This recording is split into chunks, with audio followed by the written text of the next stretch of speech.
A quadruple dose of dramatic championship soccer games just wrapped up. KCCI's Jeff Dubroff is standing by live at Mediacom Stadium. And Jeff, what a night. Scott, one of the best nights of the year. I'm not sure you can hear it. There's one team celebrating in their locker room, bumping music. You can see them leaving right now. It's the team in orange. So the spoiler, Valley, your champion. Let's show you how we got there for the 4A state championship game. Johnston seeking to be the first three-peat champion in the highest class since 2012-2014. They would have to do it without their captain, Kale Leach, who suffered a concussion in the semifinals. Valley looking for their first title since 2016, and they were on the attack early. Graham Kenworthy kick inside. Keenan Sakanovic, right place, right time, right result. 6 minutes into the game, we have our first goal. It's 1-0. Valley led 2-0 with about 10 minutes to go in the first half. And how about this? Valley, the goaltender Alexander Poyton, unbelievable, stymied via tip from Caden Nguyen. Unreal. Valley took a 2-0 lead into the locker room at half. In the second half, it's Poyton who was just an absolute brick wall in the net. Unbelievable save you're going to see on a rebound attempt. He had unbelievable second half. Saved about 5 really nice shot attempts for Johnston. And Valley is taking home the title. There is a new champion in Class 4A. 3-0 is your final. Tigers got a late goal. The trophy headed back for the Tigers. I am so proud of they're so resilient, and we played as a team, as a unit. This is about 13 shutouts in a row. Amazing, amazing. Oh, feels amazing. It's an unforgettable moment, but yeah, it's great.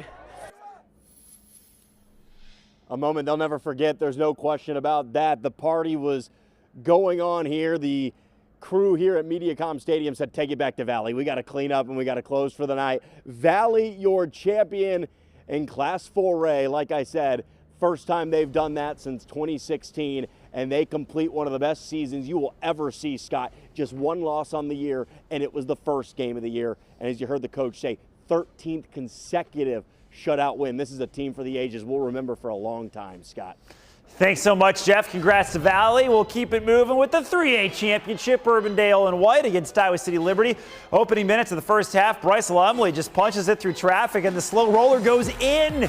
The Jayhawks get the early lead, and that was all she wrote. They hadn't won a title since 2002. The drought is over. Coach John Mullins and the Jayhawks raise the trophy as state champions in Class 2A, and the trophy, there it is. We've always been there for one another, having each other's back, so I think that's one of the main reasons why we're here right now, and I'm holding this in my arms. How good did it feel raising that trophy? Oh my God, amazing, just unreal. We wanted to make the community proud, and it was great how they showed up tonight, and we were able to do that for them, so we're just very grateful to have them on our side, and this isn't the last one. That's our goal, so we're excited. For Class 2A and 1A, here is Shannon Earhart. Expect the unexpected. That's what the playoffs are about, right? But this is the state final here at Mediacom Stadium with Gilbert Bishop Heelan. These teams have been here before. Gilbert won the state title 2 years ago. Bishop Heelan won the title last year, so this really seems like a best-of-3 series. Connor Rash did not waste any time. The senior blows by his defender to put Gilbert ahead 3 minutes into the game, and he is sprinting right toward his fans. Owen Matson in the center of the field sends it to Connor Rash, streaking down the sideline. Rash makes it playable and takes it out of the air to score. And watch this, right into your living room. Watch out. He wants some action there. Yep, you got your TV time, Connor Rash. 2 goals already. It is 2-0 Gilbert. Bishop Heelan would even the score, so it's 2-2 with 9 minutes left in the game. Now there's a penalty in the box, and of course, it's Connor Rash who steps up and delivers. The go-ahead goal is a Rash trick. That sounds pretty nice. And the 3-2 lead would hold. Gilbert is state champions for the second time in 3 years. The Tigers did it in thrilling fashion. Just really happy to celebrate with the team after. It's going to be an amazing time. Blessed, happy, humble. And yeah, I'm so blessed these guys to experience it with me. And all glory to the God above. All this is not possible without him. Earlier in the 1A championship, we saw Van Meter and West Sioux. Van Meter lost in this very game a year ago. And in Watson, a striker pressed on early. He sticks with it, and that pays out. Van Meter up 1-0 8 minutes into the game. It stayed that way for all but the final 30 seconds of play.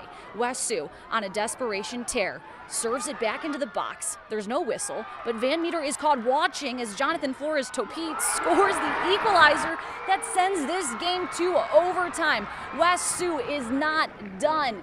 With under 2 minutes left in OT, it is chaos in the box. Topete, the same kid, gains control, rips one that goes barred down into the back of the net. It is game over. West Sioux scores 2 unanswered goals, coming back to win it 2-1.